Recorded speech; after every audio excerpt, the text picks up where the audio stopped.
Y 8 minutos de la tarde, aquí seguimos en directo en Ponte en Acción en Negocios Televisión. Jornada correctiva hoy en Europa. Parece que se le está atragantando un pelín el aluvión de resultados empresariales. En Estados Unidos los futuros adelantan también una apertura bajista y en China los inversores han vendido por tercer día consecutivo a medida que los datos macroeconómicos apuntan a una recuperación desigual en distintas regiones del país. Continúa además la tensión con Estados Unidos y con Occidente. La rentabilidad de uno de los índices más relevantes o importantes del mercado chino, el CSI 300, apenas supera el 2% en el año y este puede ser un buen momento. Por tanto, para saber qué podemos esperar de aquí a partir de estos momentos de las bolsas chinas y cuáles serán, sobre todo, las grandes tendencias de crecimiento en los próximos años para la inversión a largo plazo. Para ello, vamos a hablar y saludamos ya a Óscar Esteban, es Sales Director de Fidelity Internacional. Hola Óscar, ¿qué tal? ¿Cómo estás? Muy buenas tardes, encantado. Muy buenas tardes, encantado de estar con vosotros. Bueno, empezando un poco con los datos más recientes, aunque este ya tampoco es tan reciente. Hace unos días se publicó el dato del PIB chino del primer trimestre, creció un 4,5% cuando se esperaba un 4%. En principio mejoraba las expectativas, pero a raíz de ese dato y un poco escarbando por dentro, cómo se ha comportado, bueno, pues la inversión, el consumo, las exportaciones, hay, por decirlo de alguna forma, hay interpretaciones para todos los gustos. China, en vuestra opinión, Fidelity Internacional, ¿está cogiendo carrerilla o la recuperación está perdiendo fuerza? Bueno, nosotros abogamos más por el primer punto que tú has comentado, está cogiendo carrerilla. Hay que tener en cuenta que China el año pasado, desde un punto de vista social, estuvieron encerrados por la política COVID-0 y volver a arrancar otra vez la maquinaria de la economía no se hace a la noche a la mañana. Eso ha pasado en Estados Unidos, ha pasado en Europa y obviamente también está pasando en China. Si bien es cierto que si observamos los datos de volumen de vuelos domésticos, los datos de volumen de pasajeros dentro de los metros de las grandes ciudades, hay en algunos casos una recuperación muy importante, casi llegando a niveles antes del COVID-19. Y eso para nosotros es un síntoma de que poco a poco está cogiendo esa tracción para volver otra vez a crecer a las tasas de crecimiento objetivo que tiene el gobierno chino, que recordemos es un 5% anual para los próximos 5 años. Estamos hablando, por lo tanto, de crecimientos de más de economías desarrolladas que de economías en desarrollo como lo era anteriormente.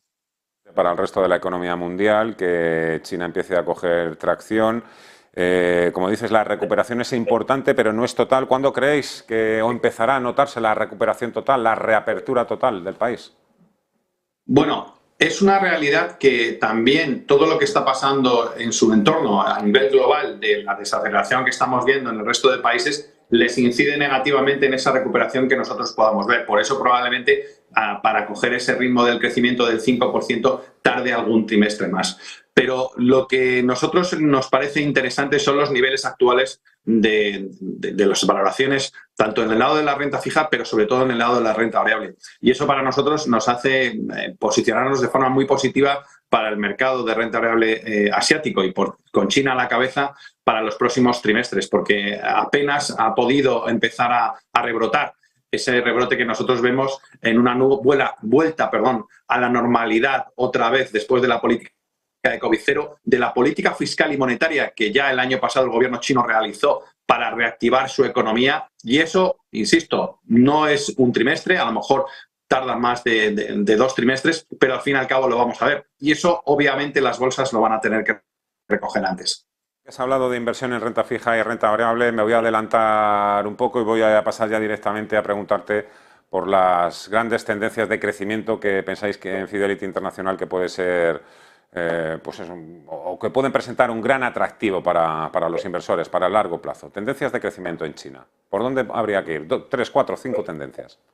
Pues mira, la principal de todas es aquello que realmente va a hacer crecer a la economía china en los próximos lustros. Y es donde el gobierno chino ha establecido su ojo de crecimiento en los planes quinquenales. Y eso es el consumo. El consumo interno. Estamos hablando de 1.400 millones de personas. Un consumo interno que se ve beneficiado por un incremento del poder adquisitivo de los chinos y ese poder adquisitivo lo que origina son nuevos hábitos de consumo. Por otro lado, nosotros estamos observando en los últimos años que el consumidor chino medio está tendiendo a enfocarse más en productos Made in China, porque esos productos Made in China no tienen nada que despreciar a los productos producidos por otras partes del mundo. Y es una tendencia clave que nosotros estamos viendo. Con lo cual, para nosotros, el principal eje de crecimiento en los próximos años en China va a ser el consumo y todo lo relacionado con el consumo. Pero no debemos de dejar también de lado todo lo relacionado con la innovación tecnológica. La innovación tecnológica que viene principalmente por el desarrollo del 5G, que ese 5G va a permitir la evolución en muchas de las actividades tecnológicas y también sociales de China, y va a permitir en un momento determinado un gran desarrollo, un mayor desarrollo en todo lo relacionado con el sector sanitario, que tiene que tender a mayor desarrollo porque allí todavía tiene poco grado de penetración como lo conocemos en los países desarrollados. Pero no dejaría de lado todo el tema relacionado con las comunicaciones también y telecomunicaciones.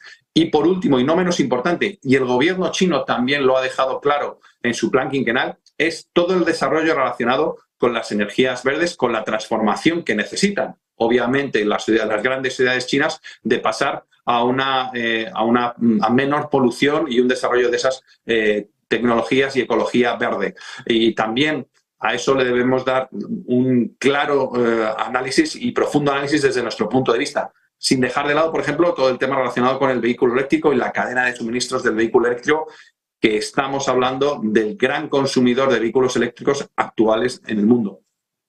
Y cada vez a precios además más asequibles, que tiemblen también los grandes fabricantes de la automoción, porque están ya empezando a llegar al mercado vehículos eléctricos made in China con un precio, pues eso, bastante asumible. Oye, centrémonos también en las debilidades.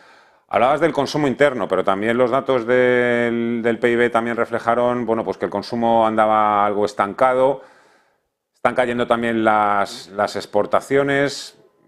Está el declive demográfico, claro, es una población cada vez más mayor. Me parece que, claro, con la política de hijo único que tantos años hubo en China, pues sucede lo que sucede. Y luego también hay algunos analistas que están hablando del desempleo juvenil y, por supuesto, todo el tema de la crisis inmobiliaria que tantos quebraderos de cabeza nos dio hace apenas un año. Pues si te parece, vamos de atrás para adelante. Vale. El tema de la crisis inmobiliaria es una realidad. Estamos hablando de que el sector inmobiliario en China es también un gran contribuidor al crecimiento en términos generales. Pero es verdad también que el gobierno chino ya se puso manos a la obra hace ya 2 años con la nueva regulación para lo que son todo el tema relacionado con las inmobiliarias y el apalancamiento tan importante, tan grande que tenían esos desarrolladores inmobiliarios, y puso un poco de coto a ese respecto, diversificó más esos riesgos y también a lo largo de este año lo que estamos viendo es que las políticas monetarias para acceso a la vivienda, el tema hipotecario, etcétera, etcétera, están siendo mucho más livianas para lo que es el consumidor final chino. Con lo cual, es verdad que es algo que tenemos que manejar, que tenemos que tener en cuenta, pero desde nuestro punto de vista estamos viendo cómo los datos de la vuelta a las ventas en las ciudades Tier 1 se está empezando a incrementar con datos saludables. Es verdad que en el resto de zonas el ritmo es menor, pero insisto, estamos iniciando una fase de vuelta a la normalidad también en China, y eso no se hace de la noche a la mañana. El tema demográfico es una realidad. Como tú bien decías, la política de hijo único en China ha afectado y mucho, y es verdad que a pesar de que la quitaron hace ya 3 años, un par de años o 3 años, pues no ha tenido los efectos que ellos querían. Por eso el gobierno chino también se centró hace 2 años en una política de crecimiento mucho más estable, mucho más enfocada en todas las capas sociales, y beneficiar y hacer que efectivamente esa tasa demográfica y esa pirámide invertida que tienen actualmente se pudiese corregir. Pero eso tampoco se hace de la noche a la mañana. Por eso, desde nuestro punto de vista, todo el tema relacionado con la innovación tecnológica que están realizando allí va a beneficiar, si cabe, a poder reactivar la economía muy enfocada en ese consumo. Y en ese consumo que va en diferentes derivas. En la deriva de, obviamente, esa población más envejecida que va a necesitar cierto tipo de cuidados, cierto tipo de necesidades, pues para eso tenemos la innovación tecnológica, y también para los más jóvenes poder beneficiarse de nuevos trabajos que van a venir derivados de todo el tema de desarrollo tecnológico. Eso a nivel interno, fuera de lo que allí sucede, pues tampoco creo que sorprenda a nadie si digo un poco que ahora mismo las tensiones geopolíticas Entiendo, o los que no somos grandes expertos podríamos pensar que son ahora el principal freno para la inversión en China. Estamos todos los días hablando del fin del dólar, del uso del yuan, que por cierto se ha multiplicado por 2, representa el 4,5% del comercio mundial. Es una tendencia que todos suponemos, claro, como gran superpotencia que es China, pues que ese porcentaje va a continuar aumentando, pero eso, el riesgo geopolítico, las tensiones, el hecho de que no solo Estados Unidos, sino Europa también continúen mirando con mucho recelo todo lo que sucede en China. Nadie sabe cómo puede derivar todo esto, pero ¿es un gran freno a la inversión? Bueno, sin lugar a dudas, todo el tema relacionado con el tema geopolítico a la hora de invertir es algo que se tiene que tener en cuenta. Pero guerra comercial ha habido antes, ha habido ahora y habrá en el futuro. Desde nuestro punto de vista es algo que tú cuando inviertes en una gran potencia como la puede ser China, también tienes que ver los aspectos geopolíticos. Estamos hablando al fin y al cabo de las dos grandes superpotencias a nivel mundial y su lucha por esa hegemonía mundial, y eso conlleva obviamente este tipo de tensiones geopolíticas, guerras comerciales que siempre ha habido, insisto. Las hay y las habrá, porque estamos hablando que eso es una realidad. Y nosotros, a la hora de analizar las compañías, tenemos que tenerlo en cuenta y tenemos que aplicar nuestros descuentos, si los consideramos oportunos, a las compañías a analizar.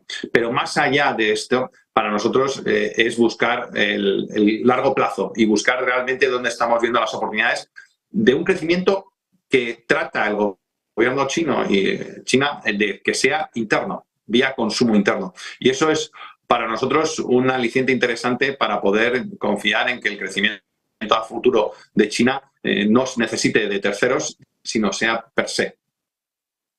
Óscar Esteban Navarro, director de Fidelity Internacional. Un gran placer, como siempre. Muchas gracias por allí en su casa. Muchas gracias a vosotros. Buenas tardes. La 1:20 de la tarde. Antes de hacer una pausa y hablar de expectativas en nuestra querida España, en la bolsa española, rápido vistazo, un rápido repaso por el mundo cripto. Sergio Fernández, adelante. ¿Qué tal, Fernando? Muy buenas. Vamos a repasar cómo está el mercado en estos momentos. Venimos de una semana de muchas caídas y hoy parece que empiezan a frenarse un poquito, sobre todo en la última hora. Por ejemplo, Bitcoin está dejándose un 0,13% en las últimas 24 horas. Si miramos la última hora, viene en verde, viene subiendo un 0,23% y está rondando ya los $27.400. En segundo lugar, Ethereum viene con caídas, hoy 1,42% abajo en las últimas 24 horas, pero en la última hora también viene repuntando un 0,33%. No sabemos si le habrá sentado bien la noticia de la reelección o de que se va a presentar la reelección Joe Biden, pero viene con subidas por lo menos en la última hora y está, Fernando, todo el mundo pendiente del promedio móvil de los últimos 50 días, esta famosa EMA de los 50 días, después de que